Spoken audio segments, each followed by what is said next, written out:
Hello there. Thanks for tuning into the Buck and Eric podcast. I'm Buck. I'm Eric, and today we're going to talk about failure and how to overcome it. Bucky, what are your thoughts on this? Well, honestly, Eric, I feel like I've failed so many times in trying to find a competent co host for a podcast. And sometimes I still feel like I fail in that arena. But examining those failures has helped me to understand the importance of overcoming them and developing that emotional fortitude. Emotional fortitude is a commendable value and it makes you a better person. Developing your capacity to handle failures, disappointments, tough objections, and inconveniences in your life and in business is going to make you a more admirable person. It's going to make you someone that people want to be around. I just think about in my own life, I don't prefer to be around people who are touchy and moody and sensitive, and I need to tiptoe around their feelings and I can't disagree with them without risking some kind of conflict.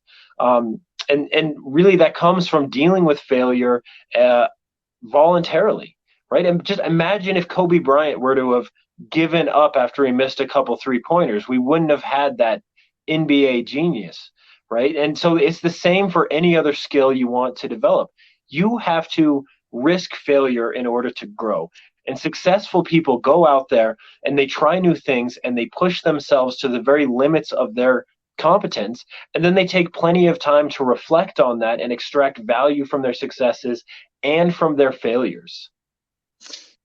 Definitely. And you were just starting to touch on it, but I think one of the biggest things that has helped me and that is something that I always try to remember is that failure is just part of the process. And if you accept that you're going to fail and that you should fail if you're doing it right, like Bucky's saying, you have to be right on that edge. That's where success is. You can't do the same thing that everybody else is or the same thing that you've been doing on a regular basis and expect to have a different outcome. So that's where, when people really talk about it in my own life where I've seen success, getting to that edge and being willing to risk failure is the only way that you're actually going to be able to get out there and have that success. And so, like I said, accept that it's a part of the process, accept that each time you fail, you're getting closer, and have that ability to look back and figure out what maybe you were doing wrong or how you can adjust that, or reach out and have the courage to talk to somebody and say, what can I do better? Find a mentor, find a partner, find somebody who can give you that feedback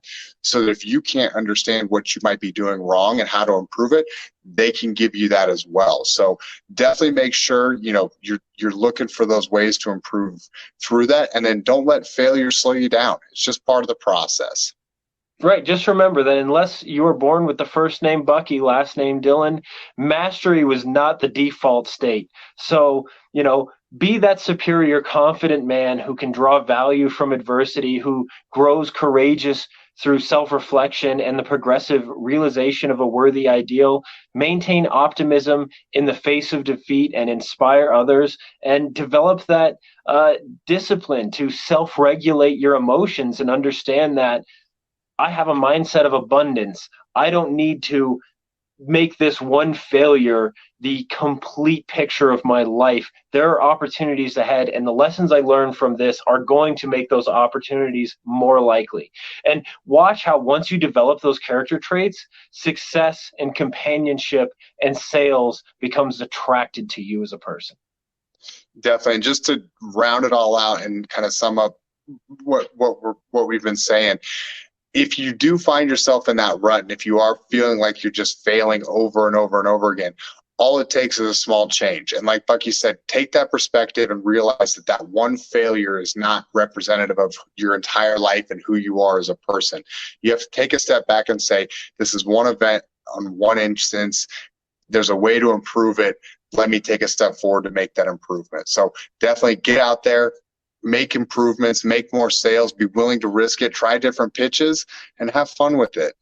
Right. And one small change you could make right now, like and subscribe to the Buck and Eric podcast so you catch all of our daily sales tips and you can become more successful in sales today. Well, that's it, folks. Thanks for hanging out with us. We hope you have a great night. We hope you have tons of success in the future, and we will see you next time.